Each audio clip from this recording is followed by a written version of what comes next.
team, please dual lane with me for the love of God. I need someone.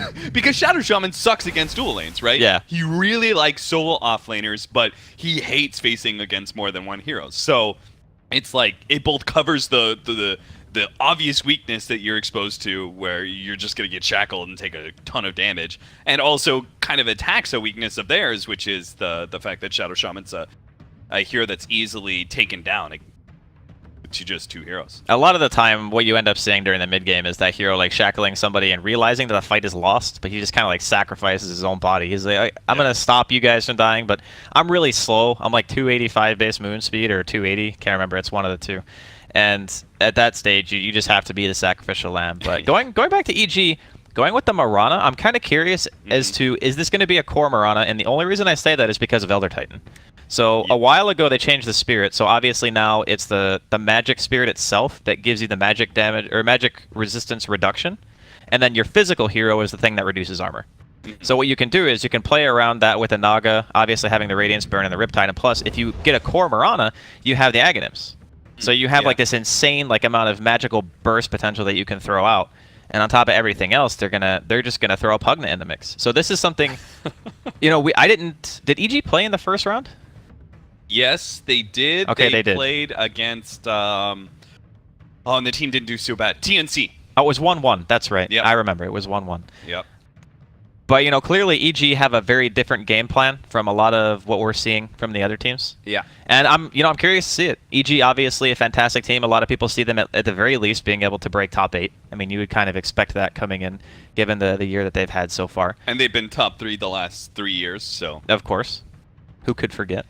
I really like the way they set this up. Like, I'm not a fan of Naga Siren whatsoever. Like, I think that hero, since the nerf hit it, like the level 1 cooldown from your Siren, Song of the Siren. Song of the Siren, thank you. It's so long, you know, that you can't even like use it as offensively as you used to, like with OG, for example. I think that was exactly the way that you should be running Naga Siren in some of these lineups, is that you should try and promote the Naga Siren to actually win a team fight for you by aggressively using it to set up, you know, the Mirana arrow, etc., etc. It was actually NP.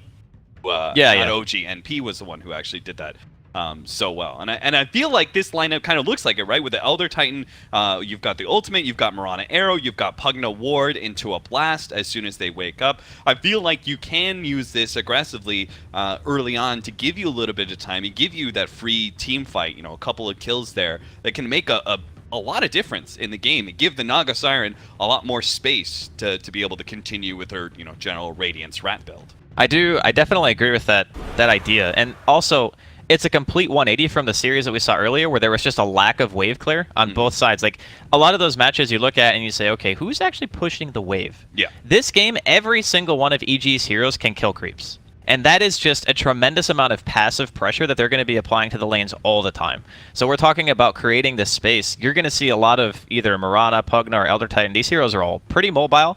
Elder Titan and Pugna are just fast, straight up. And then you have Mirana, who has an escape mechanism. You got Moonlight. You have a lot of ways of pulling kind of IGV's heroes apart and trying to split them up as much as humanly possible. Where you look at IGV, they still have pretty good wave clear. Their mobility is lacking, I would say, with a DK and a Tide Hunter. They're more of the, we're going to set up our siege and we're going to fight there kind of a team. But they can do it at a faster timing. So it's kind of like a race against the clock. The longer the game goes, EG with their heroes are probably going to feel pretty happy with that. And then IGV, on the other hand, they want to hit their mid-game timing. They want to get the tier 1s, like, immediately. Just get those towers off the map if you're playing against Naga. All right, Draskell, I want you to put your analysis on the line here. Oh, boy. I'm going to do it, too. Oh, boy. Looking at EG's lineup, because there are so many ways they can run this, I want you to call the positions now and say what they're... I think it's a Sumail Mirana. Okay, I agree. I agree with that. Yep. I think it's support ET and Pugna.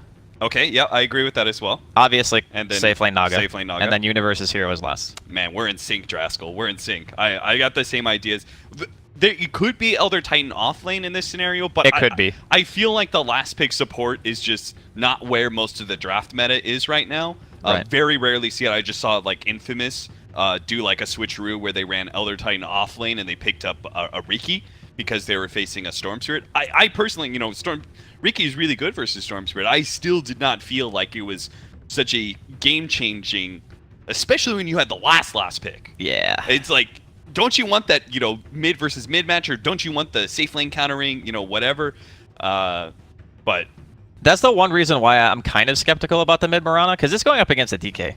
That's not a great matchup. It's really, really not. yeah, that's true. But I think the primary reason why they would do it is because getting the level 7 Starstorm up fast kind of plays into what I think they want, which is just this insane wave clear, constant lane pressure all the time, and you're not going to let IGV get to towers. I think that's how they want to play the game. And I think that doing it that way, whereas you could still put Pugna mid, right? It's still fine. Sumail's played it before in the past. He's probably familiar with how the hero works. And then you could just have the roaming Mirana if you want to try to apply lane pressure. But even in that case, I'm not... Like, you arrow somebody on that team, who are you killing? You're going to kill the Tide? You're going to kill the DK? Yeah, not really. It's kind of tough. So to me, it's a little bit of how do they want their lineup to function more than what gives them the better lanes. All right, last pickup here. We're leaning towards the Universe hero. What's really left for them? I feel like they need more solid initiation lockdown. But Earthshaker, Void have already been taken out. Batrider's out of the pool as well.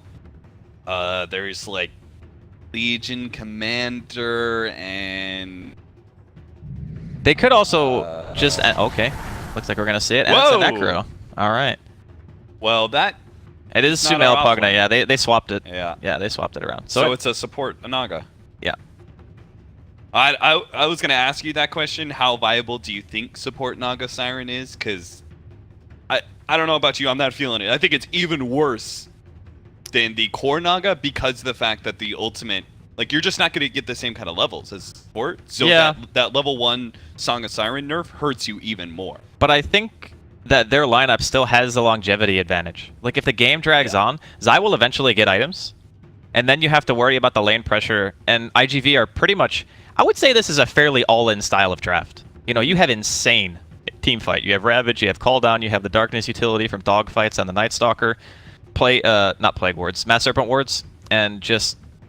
You walk as 5, you're just not fighting it. You're just not. It's too hard. You need some kind of pick-off beforehand, and I think in that same note, if you have the Naga Siren, and the Naga Siren gets too pressured in the lane, it's very easy for this type of lineup to collapse. Yeah. Where Necrophos, he can still kind of win his lane. We saw that earlier. He can carry the team fight-oriented items, because push comes to shove, IGV are coming at you this game. They're not going to stop. No. Their lineup is not meant to sit back. It is meant to go. And I think that maybe they felt a little bit scared, putting all their eggs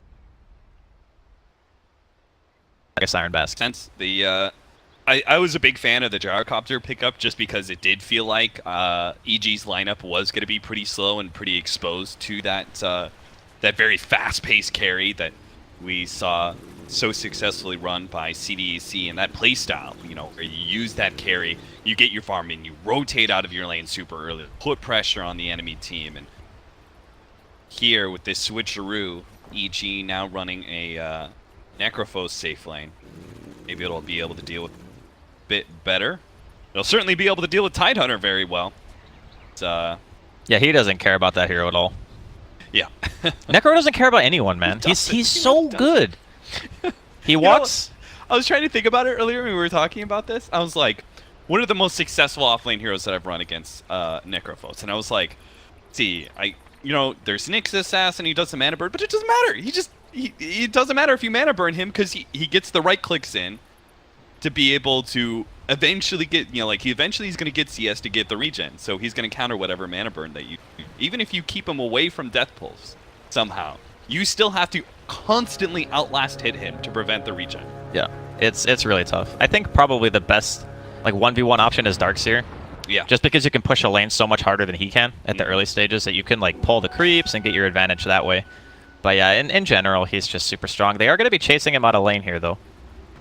Definitely a good start. Nothing better than a Night Stalker shoving a carry. I know. Have you seen those plays where they on Dire side they wrap through and catch as they go pick up past the bounty, yeah, back to lane. And you just beat him on it.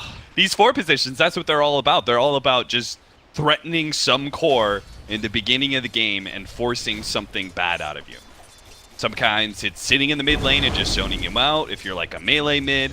Sometimes it's just getting in that early chip damage like they did against the Necrophos, who's now going to be bottom lane since he's going to be trying to follow the Tidehunter around. They're just looking for the optimal lanes. Like, we kind of figured that the Tidehunter would be matching up against the Necrophos. It's just a matter of where on the map the heroes meet each other. Because IGV clearly don't want the Necro to farm, so they start aggressive. Super not going to be able to get the Shackle there, but I do think that these lanes are still fine for EG. Pugna's got insane int. He's got 630 attack range. His base damage is solid, even against a hero such as DK, who is notorious for pretty much never having to go back to base if he doesn't want to. Yeah. I still feel like in this matchup, Sakata could find some problems. Sakata went for a pretty interesting build. He went for the early Magic Wand, which kind of makes sense against the constant blasts of the Pugna. He's probably just saying to himself, you know, worst case, I just skill Dragon's Blood at level 3. Yeah. And then I have like the 2 points, and later on when I get my bottle, I can just put the 2 points back to back into Breathe Fire. I've seen it before, it's just not as common. Yeah. Meanwhile, our Mirana is always going to try and position himself against the Gyrocopter Shadow Shaman. He's doing very well for himself thanks to Zai doing a little bit of pulling. He gets some CS, and I think that it's the first one, it's like the first level that's hardest for them, actually. Her base damage is just abysmal. Yeah. Like that's the biggest awful. That's the biggest concern I always had. But if you play it as a core, the cool thing is the creeps, like the large camp, is really close to the lane, so you can just casually arrow the big creep or whatever if you just want the extra experience, and you can take it away from the enemy as well. Dogfights. Early ensnare from Zai and a lot of body. And they are going to be able to get the first blood onto Dogfights, getting Sumail an extra lead that he didn't really need already versus the Dragonite. He's doing well for himself. 13-6 compared to the 8-2.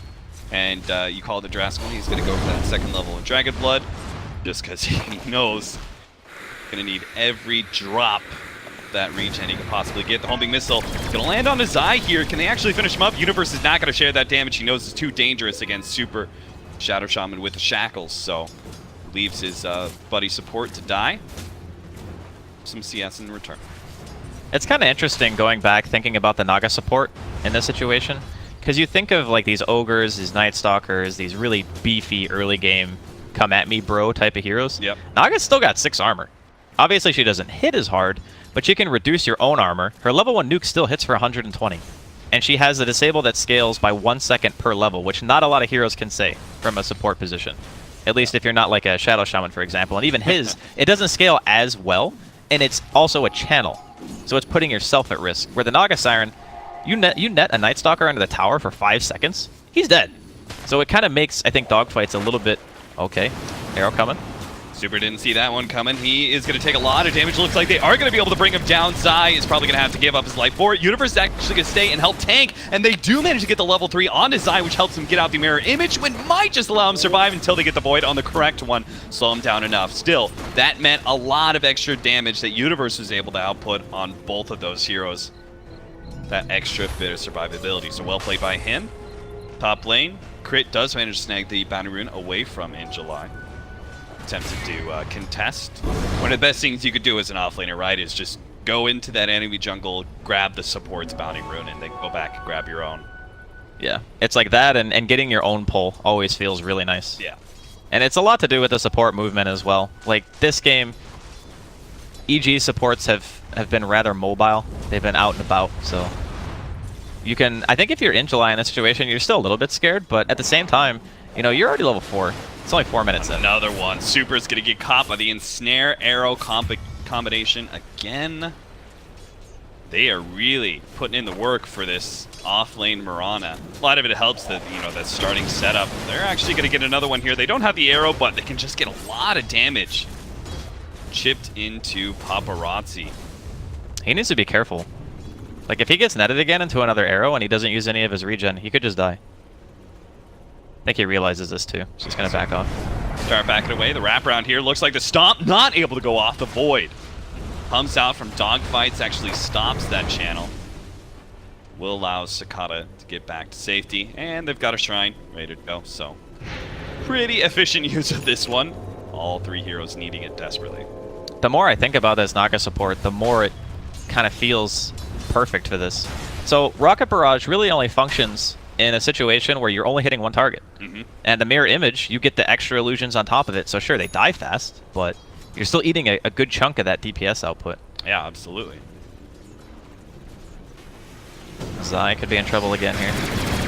Holds onto the arrow. Universe throws it out. Now it's play by Dogfights. Positions himself between the Mirana and his channeling support super to be able to block the arrow, getting the maximum CC duration.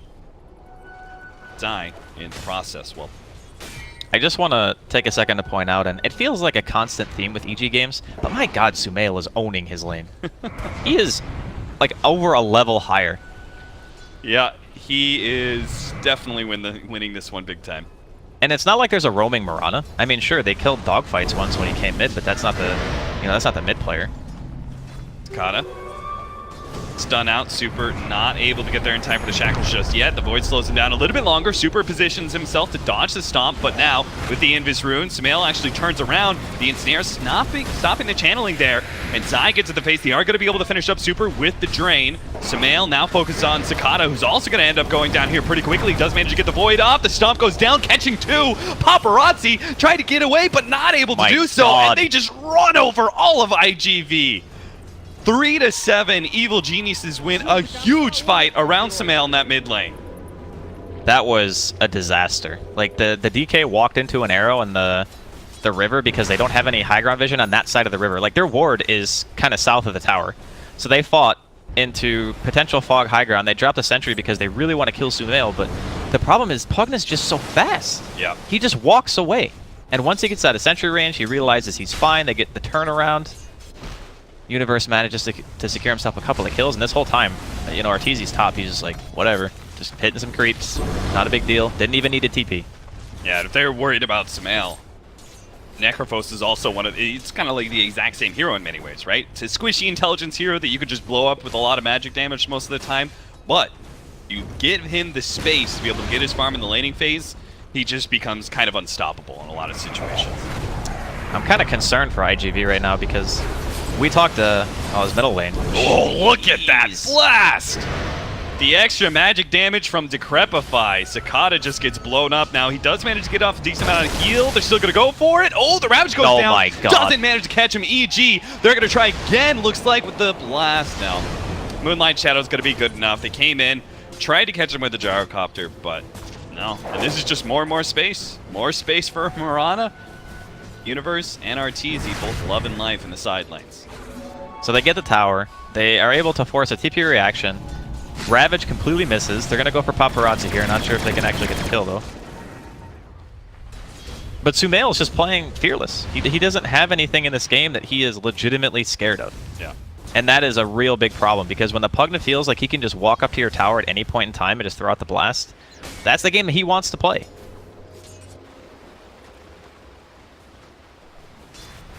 Arteezy is actually going to be trying to stat up a little bit here. Rod of Atos. That change in Rod of Atos, opening up the double bracers. Ooh, I know there are so many supports that see a lot of value in that and a lot of intelligence core as well. I mean, it doesn't matter who you are. You don't feel bad about buying 2 bracers. You know what I mean? You don't. That's true. It's just so stat efficient. The only if you had the extra slots for it, an agility hero would be like, I'm down for double bracers. Yeah, sure. Exactly. It's just a matter of, like, the inventory space is what becomes the precious commodity at that point. Yeah.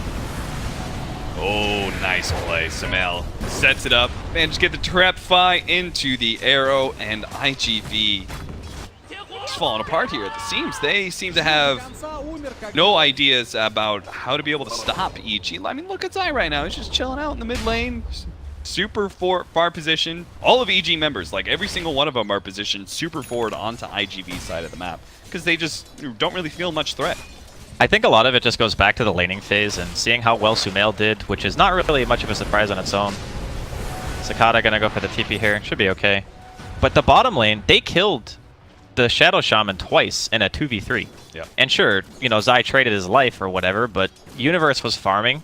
He's got 37 CS. The mid DK's only got 39. He's got more CS than the Gyro. And the supports, because they had to be in the bottom lane, the Shadow Shaman is still level 4. It's 10.5 minutes in. That is very underleveled for a support. Granted, I don't think he's used the tome yet, or I don't know if he bought it, or maybe they gave it to Dogfights, but I think, yeah, okay, he just bought it now. So he'll be around level 5. which means he's like a minute or two off what he wants to be. Later Serpent Wards means you have no tower pressure right now.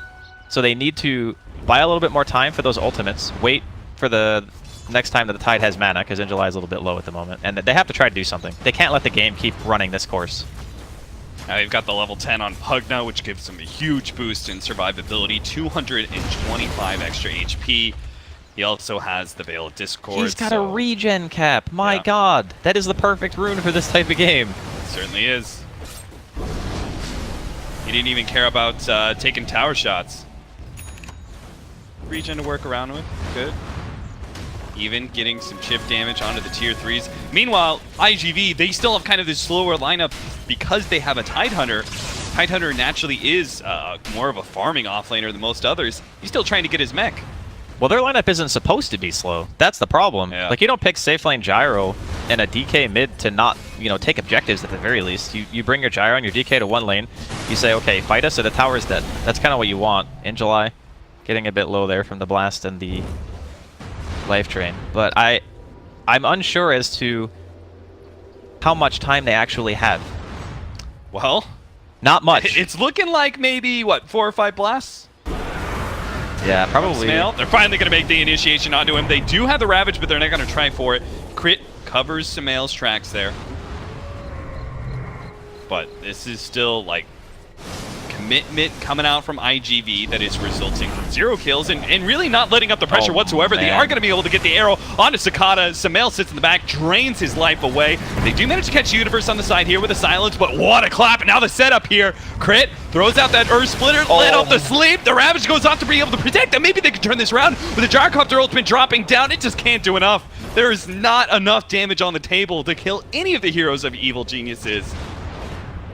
EG just 4 versus 5ing basically, winning. I was gonna say, can we talk about how RTZ's still not there? I mean, this could literally be almost any other pro player in the game and be winning. RTZ really hasn't had to do anything, man. He's played Necrophos against one hero and just kind of done laning phase things. I mean, what is his saying for the boys? I think the boys are doing it for him this game. Yeah, they really are. That was not even a bad Ravage from Injuly. That's like the most depressing part, I think, for IGV is they had a really good counter Ravage, but the Shadow Shaman still wasn't 6. So there's no follow-up damage. Sure, the cooldown's there, got Zai really low, didn't quite finish him off, and then EG heal up, you know, they go for the Shrine, they come back, and they just want more. Oh my god, now it's an Arcane Rune for Sumail.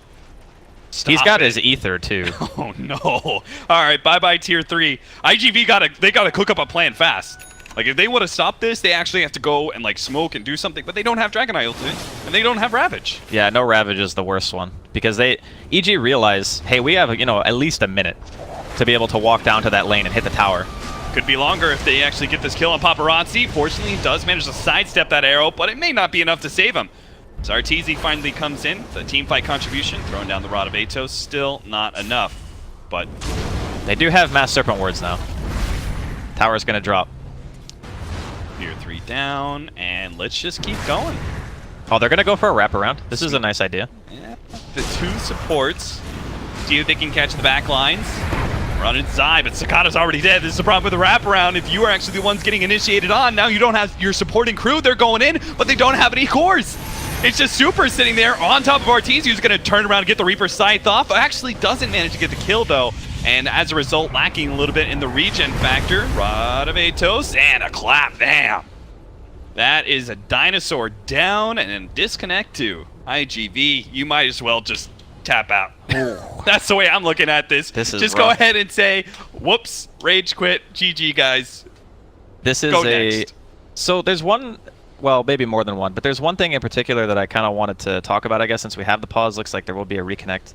Most likely going to see the continuation of the siege in bottom lane. Not sure if IGV can really do anything about this. They have no ults. There's none. The Master Serpent Wards are dropped behind. They're going to probably just have to watch these Ceterax die. But the idea of... This is a pure magical damage lineup. Yeah. They don't have a right click. And normally these heroes are playing around their high base armors. They're playing around their physical damage mitigation. EG just say, fine. You want to pick these tanky early game heroes? You're going to lose before you can even buy a BKB. Yeah. Arrow comes in. Paparazzi gets blown to bits from afar. EG don't even have to step past the rags to take that kill. That's a full lane by 15 minutes. This has been impressive, to say the least. Like, the way they handled the early game, the rotations coming in from Zai, he gets the kill on dogfights in middle lane, kills the Night Stalker, helps Sumail get ahead. They go bottom, they kill the Shadow Shaman 2 times. Sure, trades, but, you know, getting a kill in a 2v3 and you're trading even, you're happy with that every day of the week. And top lane is a Tidehunter versus an Necrophos. No one wants to play that lane if you're Tidehunter.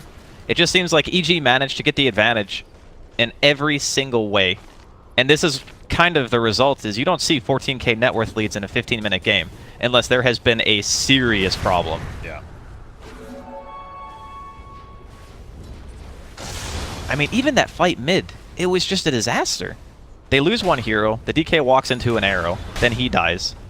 Like, Universe ends up walking away with, like, what, 3 or 4 kills, I think, during that engagement? Yeah. I mean, this kind of makes me think back to, what was it, TI4? We had that push meta going on, and everything was so fragile. Like, the first couple of team fights you took, you could not afford any mistakes, because if you did mess up, which I think IGV. I'll let it go, don't worry. Sakata is going to be blown up by the Reaper's Scythe. He gets taken down. Now they go for the sleep combination. Look at IGV. They are all grouped up for this one. Crit. Then out the sleep. Hits 4. Ravage goes down. Tries to stop some of the damage. Just not going to be enough because Samael's sitting in the back. He'll take a couple of kills for himself. Triple there. And that's it. IGV. They'll call it finally. Not at 15 minutes when the first lane of Rax went down, but at 16 and a half, the second lane of Rax would have gone down. Unbelievable pace that Evil Geniuses just brought to this first game. That draft was nuts. I am really a huge fan. We said it at the beginning when we saw the opening of the Naga Siren. We thought it might potentially be a core. They decide later on into the draft to swap it out for a support. We knew that Zai played the hero, obviously, in the past. And it worked wonders. The great thing about picking it in this particular lineup, too, is the hero is quite flexible. It's just that we don't see support Naga that much because you typically need another hero that you're going to lane with that offers a lot of kill potential. Yeah. And in this case, it was the Mirana. Seems like a perfect pairing. You know, instead of like a Bane, you have a Naga instead. So I think that the pure magical damage in conjunction with how good their laning phase was just because of their heroes and their ability to push before IGV were able to get their cores, like there's no pipe, there's no BKBs, there's nothing to mitigate the damage output. And EG just lit them up, like they just died. So clear drafts and laning phase decisions, like how they place their lanes, I think is also a little bit important to this drafting decision. Yeah. But it seems like just a clear win by Evil Geniuses.